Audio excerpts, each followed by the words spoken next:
Question 31 देखते हैं. The radius of Martian orbit around the sun is about 4 times the radius of the orbit of Mercury. The Martian year is 687 earth days. Which of the following is the length of 1 year on Mercury. So यहाँ पर comparison है Mars और mercury के बीच में. Radius 4r है, ये इसको r लेते हैं हम, अगर मर्क्यूरी का r लेते हैं, ये 4r हुआ. 687 डेज मार्शियन ईयर है, तो मर्क्यूरी कितना होगा. तो इसमें केप्लर्स लॉ यूज करेंगे. T square is proportional to r raised to 3, therefore t is proportional to r raised to 3/2.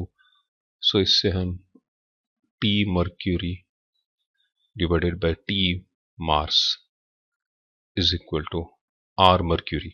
r mercury मैं डायरेक्टली लिखता हूँ. r mercury है r और Mars r है 4r all raised to 3/2. तो ये होगा 1/4 raised to 3/2. तो इसको हम लिख सकते हैं 1/2 raised to 2 into 3/2. सो ये 2 raised to 3 हो जाएगा 1/8. तो इससे हम फाइंड कर सकते हैं T mercury is equal to 687 divided by 8. तो आएगा around 85.87 days. So this is nearly equal to 88 Earth days. So we'll go for option number 1. Question number 32 देखते हैं. A body weight 48 Newton on the surface of the Earth. The gravitational force experienced the body due to the Earth at a height equal to 1/3 of the radius of the Earth from its surface is. So ये simple question है gravitation के ऊपर. हमें पता है G dash is equal to G into 1/1 plus H upon RE whole squared. यहाँ पर दिया गया है कि H is RE by 3, 1/3 of the radius of the Earth. H is equal to R3. Therefore, H upon RE होगा 1/3 and 1 plus H upon RE होगा 1 plus 1/3. That will give me 4/3. So, अगर ये वैल्यू 1 प्लस यहाँ पर रखते हैं तो we'll get G dash is equal to G into 1/4 square by 3 square. So ये होगा 9/16. Therefore, G dash will be equal to 9G times 16. Therefore, weight हो जाएगा mg हमें पता है, तो m into g की वैल्यू है 9G/16. So 48 into 9/16, 27 Newton. So g की वैल्यू यहाँ पर 9, g की वैल्यू रखेंगे 48 न्यूटन, mg की वैल्यू 48 न्यूटन रखेंगे, तो you will get 27 Newton. Option number 2. Question number 33. Wire of resistance R is cut into 8 equal pieces. For these pieces, 2 equivalent resistance are made by adding 4 of these together in parallel, and then these two sets are added in series. The net effective resistance of the combination is. A wire of resistance R is cut into 8 equal pieces. For these two pieces, 2 equivalent resistance are made by adding 4 of these together in parallel. So ये जो arrangement है, इससे हम कह सकते हैं कि resistance of one piece of wire will be R/8, क्योंकि हमने क्रॉस सेक्शन वही रखा हुआ है और रेडियस लेंथ कम हो गई है, सो R/8 हो गया. नाउ अरेंजमेंट जिस तरह से दिया है, उन्होंने कहा है कि for this 2 equivalent resistance R created by adding 4 of these in parallel. तो ये रेजिस्टेंस इस तरह कनेक्ट किया गया है, 1 2 3 और 4 ऐसे R/8 के रेजिस्टेंस, और इसके साथ सीरीज में फिर से 4 ऐसे 1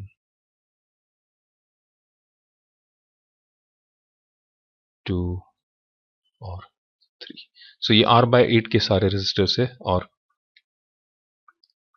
this is point A, point B लेते हैं इधर, पॉइंट सी और पॉइंट डी. तो इक्विवेलेंट रेजिस्टेंस निकाला है, बहुत आसान है. RAB का रेजिस्टेंस होगा 1/RAB is equal to 1/R/8. So 4 into 1 upon r by 8, that will be 32 upon r. So ये जो रेजिस्टेंस है वो इस ब्रांच का हुआ, उसी तरह इसका भी 32 है, which is so मुझे ये ठीक करने दो, this will be 32 by r. So RAB is equal to r by 32. उसी तरह this is equal to RCD, दोनों का रेजिस्टेंस, और R3 by 32 पे सीरीज में है, तो टोटल रेजिस्टेंस होगा r by 32 plus r by 32. That will give me r by 16. So correct option is option number 3, r by 16. De Broglie wavelength of an electron orbiting in n equal to state of hydrogen atom is close to given Bose radius is this. तो हमें de Broglie wavelength electron की find out करनी है. We know that mvnrn is equal to nh by 2 pi. ये हमें पता है, where rn is equal to n square ro, where ro is the Bose radius. So r2 हमें n equal to 2 दिया है, तो r2 equal to 2 square into 0.052 nanometer. So we'll keep this value, this is nanometers. Okay. So mv2 r2 is equal to 2h upon 2 pi, that is equal to h upon pi. Therefore pi r2 will be equal to h upon mv2. So pi r2 is equal to h upon mv2, which is equal to lambda. So lambda is equal to pi r2. Pi r2 is 2 square into 0.052 nanometers. So this will give me 0.653 nanometer. हमें पता है ये जो formula h upon mv2, that is lambda, that is de Broglie wavelength, because de Broglie wavelength is equal to h upon momentum. So mass into velocity, ये momentum है, so this is lambda. और फिर हमने that is equal to pi r2 put किया, तो हमें 0.653 nanometre मिला, and that will be closer to option number 2. Go for option number 2. Question number 35. Electric dipole with dipole moment दिया गया है, is aligned with direction of a uniform electric field of magnitude this. The dipole is then rotated through an angle 60 degree with respect to the electric field. The change in potential energy. हमें पता है ये direct formula application है. Change in potential energy is given by minus P E cos theta is equal to minus 5 into 10 raised to minus 6 into 4 into 10 raised to 5 into cos 60. Cos 60 half होता है, so this will give me minus 5 into 10 raised to minus 6 into 2 into 10 raised to 5. So this will become equal to 1, so minus 1 joule, option 2. Question number 36. A constant voltage of 50 volts is maintained between points A and B of the circuit shown in the figure. The current through the branch C of D. Current. So हमें यहाँ पर current find करना है, ये branch में, this is D. CD ये find करना है. तो हम ये देख रहे हैं कि ये जो दो रेजिस्टर्स है 1 and 3 और द रेजिस्टर्स 2 and 4, इनके बीच में ये वायर है.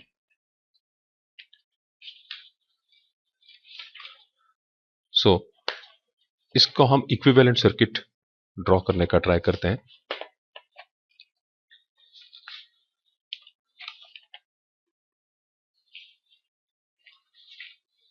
तो यदि हम इक्विवेलेंट सर्किट ड्राई करने का ट्राई करेंगे तो हम ये देखते हैं कि 1 and 3 पैरेलल में है. सो ये सर्किट ऐसे होगा, 1 और ये 3 ऐसे. This is 1 ohm, this is 3 ohm, और फिर 2 ohm और ये 4 ohm. This is 2 ohm and this is 4 ohm, and then this is connected across a resistor of 50 volts. So अगर हम ये पॉइंट ए हुआ, 1 and 2 की भी सी डी है, सो दिस इज सी.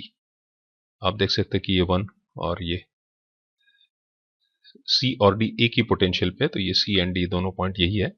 इसमें से कोई सेपरेट करने की जरूरत नहीं है कि सी एंड डी का पोटेंशियल 1 भी सी से कनेक्टेड है, 3 भी सी से कनेक्टेड है। So this common point is C D और डी से यहां कनेक्ट करके यहां बी, दिस इज 2 ohms। अब हमें सी डी में से यहां पर ये पॉइंट में से कितना करंट पास हो रहा है फाइंड करना है। हम क्या करेंगे कि इस टोटल करंट जो आए है यहां पर वो फाइंड आउट करेंगे और फिर हम इसको I1 नाम देंगे, I2 देंगे, इसे I3 कहेंगे और इसे I4 कहेंगे। यदि हम टोटल रेजिस्टेंस फाइंड करना है तो हम डायरेक्टली मैं फाइंड करूंगा total resistance will be equal to, ये 3 and 1 पैरेलल है तो इनका रेजिस्टेंस होगा 3 into 1 upon 3 plus 1 plus resistance ये सीरीज में है 2 and 4, so 2 into 4 upon 2 plus 4। तो इसको अगर हम सॉल्व करते हैं तो ये हम 25/12 आंसर आएगा इसका। मैं डायरेक्टली लिख रहा हूं टाइम बचाने के लिए। सो करंट जो फ्लो होगा वो होगा 50/25/12, that will give me 24 amperes. So total current जो होगा 24 एम्पियर्स होगा। अब हम current I1, I2, I3, I4 चारों निकालेंगे।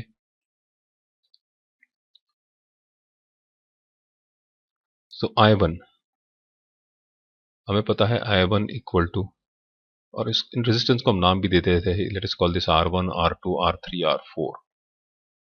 तो I1 की वैल्यू होगी R2 upon R1 plus R2 into I। तो R2 is 3 ohms upon R1 plus R2 4 ohms होगा, total is 24। So this will give me a value of I1 is equal to 18 ampere.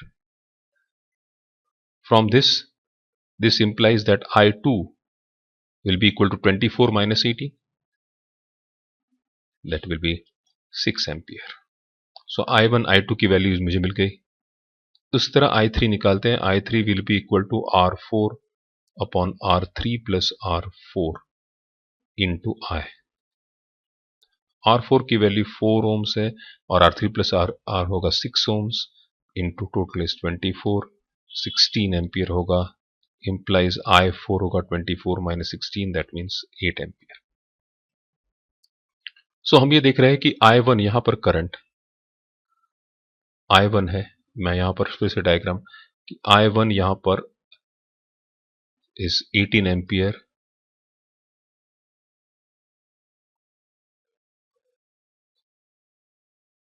यहां पर 18 है, यहां पर 6 है, यहां पर 16 एम्पियर जा रहा है और यहां पर 8 एम्पियर। तो हम ये देख रहे हैं ये 18 है और 18 का 16 हो गया, मतलब 2 कम हुआ, और ये 6 है और 2 ऐड होके 8 हुआ। So from this we can say the current here is 2 ampere. ये 18 का 2 एम्पियर कम हुआ और इसकी वजह से 2 एम्पियर बढ़ा, so net current flowing through this is 2 ampere. So we will choose option number 2, 2 ampere.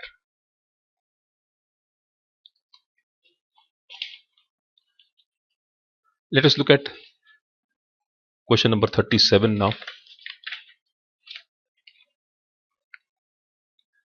A photon and electron mass m have the same energy. The ratio of lambda photon upon lambda electron of their de Broglie wavelengths is given by this. So हमें lambda of photon और lambda of electron निकालना है। Photon के लिए अगर हम देखते हैं, we know that lambda of photon is equal to given by h upon p is equal to h c upon e, और इलेक्ट्रॉन के लिए हमें मालूम है lambda is equal to h upon p, which is equal to h upon square root of 2m electron। तो अगर हम ratio लेते हैं lambda of photon upon lambda of electron, that will be equal to H C over E upon H square root of 2me। So H C over E into square root of 2me over H gets cancelled out और रहेगा c into square root of 2m over e। ये square root of ई और ई है, square root of ई नीचे रहेगा और 2m रहेगा, c 2m upon A. So we will go for option number 3।